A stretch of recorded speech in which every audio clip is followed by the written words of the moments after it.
the beginning days, being asked to work on such a major project for artists like Beyonce and Jay-Z was really quite cool, and it gave me the sort of fire in my belly that I needed to then like move on and do other cool stuff.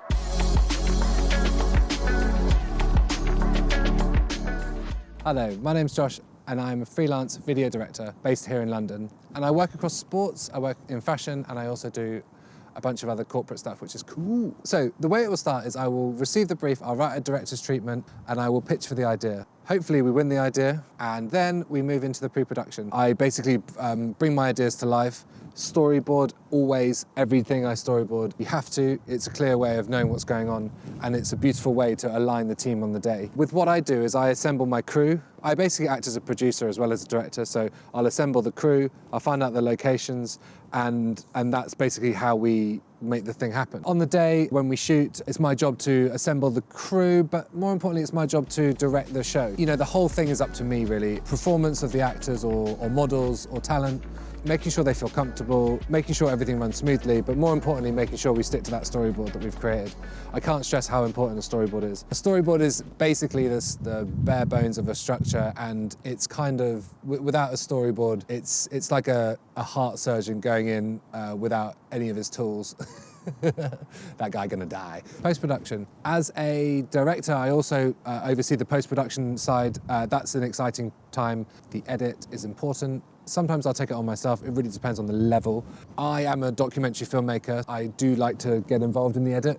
With documentary, a lot of the content actually is revealed in the edit. A lot of the stories can be told better during, good editing practices. So yeah, I like to be involved as much as I possibly can. How did I become a director? Well, I really always wanted to be a director. Ever since I was a little boy, I always wanted to make films, so I was really lucky that I sort of had an early calling there. From listening to Peter Andre's Mysterious Girl, Baby Girl, when I was like 7 or 8 years old with a Walkman, making my first music video by sticking the headphones to the recorder thing, going playback, record at the same time. So like record on the camera, record on the thingy, boom, shot, cut, both at the same time, boom, Bob's your uncle. I've always wanted to be a director. Ever since I was young, it was always been, a thing that I wanted to do. I studied before the digital boom, so for me that was pointless because all of the stuff I made for my showreel ended up being kind of useless, and not very, stuff I can't really use now. But what I would say is, like, to people that want to study at university, now is a great time to do it. Everything's digital. The camera you'll shoot on is most likely the same camera that you'd see out in the field that would make you worthy and, compete with the players. When I left university, I got a job as a runner. I remember thinking that was not the best move because, I'd spent all this time studying film. Why would I want to go and make tea when I'd spent all this money, done all this time learning the craft? At the time, it was a really great experience. The first job I did out of university was a music video for Jay-Z. And, I got an immense appetite to really learn from the big boys, the big players. And then from that, I was getting work on, major feature films, huge commercial sets, and really seeing what, 150 million quid looks like.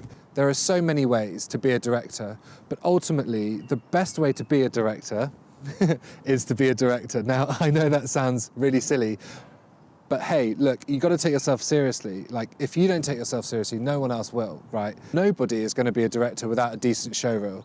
Your showreel is everything. Who's going to take you seriously if you don't have something to show for your work? Look, trust me, I can do this film for you. Okay, great. Can you show us an example?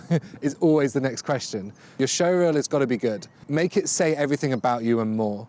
Make sure that is everything that you are as a content creator, and make sure that it's really badass, because that's exactly what it's all about. As a director, I work very closely with my client. So if it's a brand I'm working with, I make sure that they are in the front seat. I work in fashion and sports, so it's really important that I keep a close and honest relationship with the talent, especially if it's sensitive information or if it's personal things.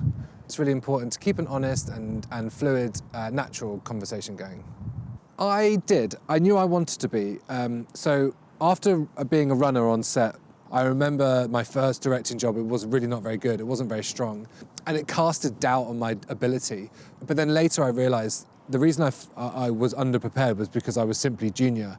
I remember at that time, oh, maybe I should be a director of photography.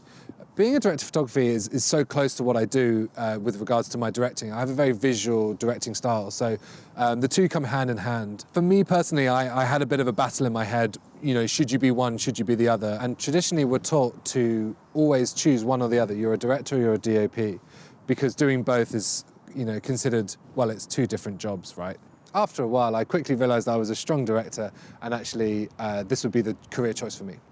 I would describe my directing style to have a documentary edge to it. I believe in telling honest, true, and short stories. If you're not sure if you want to be a director or a DOP yourself, ask yourself a question. Do you want to make more money or less money? Because I'm pretty sure that directors of photography earn more money than directors. In a traditional old school sense, directing is quite hot and cold. You can win an Oscar or a BAFTA 1 week, and then 5 years later you can find yourself out of work. That is a true thing that can happen very often. Now, a director of photography, however, you're pretty certain that you're going to survive. Even if the film or movie is a flop, you can keep working. Your reputation is not as damageable as it is a director. That being said, I do not work in feature films or any of that scary stuff, so I do not need to worry. What skills do you need to be a director? Well, first of all, you need to be in charge. You need to take control. You need to have confidence. Now, that doesn't necessarily mean that you need to be the loudest, scariest, you know, horrible person in the room. One of the skill sets you need as a director is to be able to forecast the edit, to know that you've got the sequence you need in order to tell the story. Basically, not to fall short and not to miss out shots and things that are going to be vital to telling the sequence or telling the story. There's not really like a science to it. I remember once asking a first AD, how do I become a director? And he goes, look, mate, you've got enough confidence, you'll be fine. So I remember thinking like, well, that's interesting. You don't necessarily need to be like trained with actors, or, you know, you don't really need any skills. Generally speaking, if you can wing it, you're good.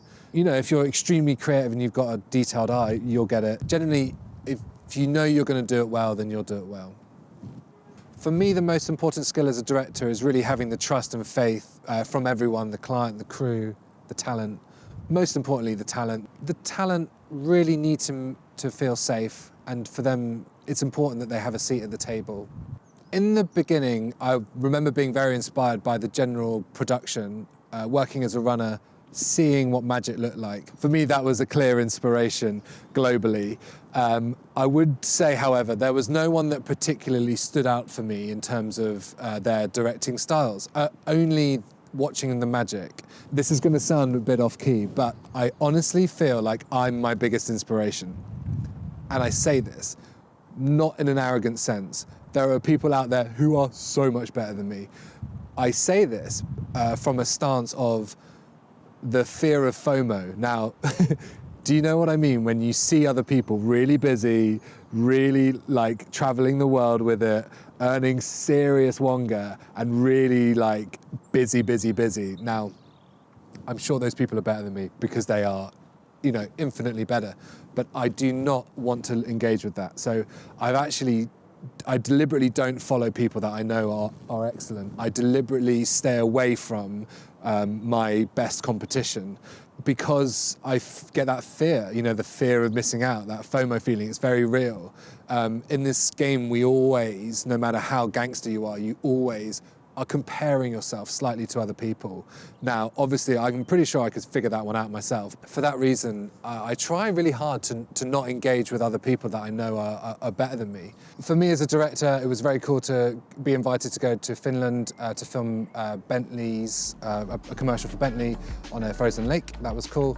And generally, right now, I'm really interested in working in this whole new digital live streaming because it's opening up a lot of doors. It's an exciting time. The most significant moments for me, This year I received a bottle of Moet from Moet Shuttle, which was very kind, and they read a little note saying thank you for all the work. So if you're listening, thank you. That was tasty. I think you know, in the beginning days, being asked to work on such major projects for artists like Beyonce and Jay-Z was really quite cool, and it gave me the sort of fire in my belly that I needed to then like move on and do other cool stuff. I remember when I first started out, I made a little short film that went to win on a few little student festivals. That was played at the cinema stage at Glastonbury Festival, and I remember at the time that was literally one of the coolest things. I was walking around with my mates like, sorry guys, man, like, I'm too busy, I've got my film on, you know, like, wow, which is fun. Generally speaking, you know, I'm pretty proud with what I'm doing at the moment. Currently, if you walk into Selfridges, you'll see one of my videos playing on one of the screens for, again, Moet, which is really fun. Generally just working with super talent that I'm, you know, very inspired to be around. For me, some of the worst moments in my career, for sure being a runner at the start, I say how important it is, but it also develops you a thick skin, which is part of it. And some of the, you know, some really like not very pleasant experiences there. I remember walking up to a producer once and it was 5 minutes past 12 p.m. The following day of the shoot, and I said to him, what time are we going to? And he looked at me and he's like, shut up, you runner. I remember thinking like, wowee, like I could really just get in my car and leave now, because they booked me for the 10th of April. It's now the 11th of April. But I didn't, I stayed with it and, you know, got a bit sad. Boo-hoo. Yeah, like I said, I think the rough with the smooth, you've got to be quite tough in this industry. It's really not very easy. Working as a runner is quite a tough thing, and it develops you a thick skin. That's kind of part of it. You know, it's not a very pleasant place to be for too long. You kind of get that feeling of being very much on the bottom and being trampled on quite hard. Is there more I'd like to achieve in the future? Yes, I would like to win an Oscar, get a BAFTA, that'll be fine, thanks. It ain't over till the fat lady sings. I was working with Theo Pathetis from Dragon's Den. He said to me, Josh, look, are you the best at what you do? Wow, that was quite a direct question, especially from someone like him who's quite a prolific star, whatever. And I remember thinking, wow. Anyway, the reason why he asked that is because it's a question he asks himself every day when he looks in the mirror. He says, am I the best at what I do? And that's why he keeps going. And he's about 70 or 80. So yeah, this is me, check out my work. I'm super happy with it.